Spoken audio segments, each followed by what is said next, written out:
ito bang mga pinagkakagastusan ng gobyerno may nakukuha bang balik sa atin, no? Lalong-lalo na sa mga ordinaryong Pilipino. Yun nga ang nakakalungkot, Dok, kung ramdam ba ito ng ating mga kababayan.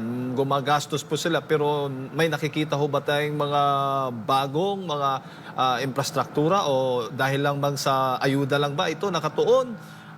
Normal ba ito, Dok, sa isang gobyerno na ganito, mas mataas ang gastos kumpara sa income?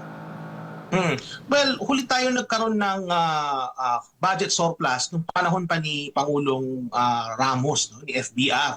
1990s pa ito, Jade. Kaya naman tayo nagkaroon ng surplus noon kasi nag-privatize ng katakot yung gobyerno ni dating Pangulong Ramos. Ano? Kaya nga binansagan siya nung araw na buhay benta kasi nga talaga nagbebenta sila noon ng mga assets. No?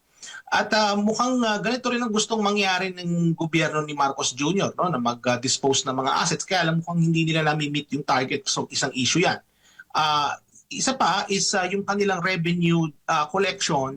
Bagamat tumataas naman yung revenue collection ng ating gobyerno pero hindi talaga, Jade, nahahabol yung mga malalaking isda, no, in terms of yung mga hindi nagbabayad ng tamang buwis. No?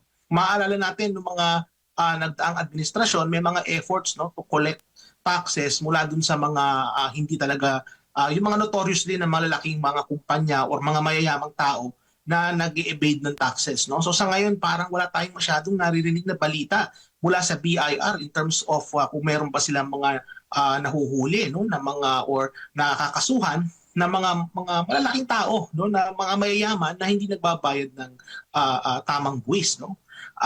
Sa nakikita natin, Jade, mukhang itong trend na ito is expected to continue kasi taon-taon na lang talaga na ang ating gobyerno ay mas malaki yung paggastos nito kaysa sa revenue generation. Kaya nga, ang pinaka main question dito is, tama yung tanong mo, Jade, kumbaga, ito bang mga pinagkakagastusan ng gobyerno may nakukuha bang balik sa atin, no? Lalong-lalo na sa mga ordinaryong Pilipino. Kasi nga, limited na po ang resources ng ating gobyerno, nagagamit ba ito ng tama o nagagamit lang ito sa pamumulitika? Now, to your question, kung meron bang mga bago kagaya sa infrastruktura, well, alam naman natin na many of the infrastructure projects that are currently ongoing, yan po ay pagpapatuloy pa ng build ni dating Pangulong Duterte. Doon talaga nasimulan yung mga pinakamalalaking mga infrastructure projects na nakikita at nakapakinabangan ng ating mga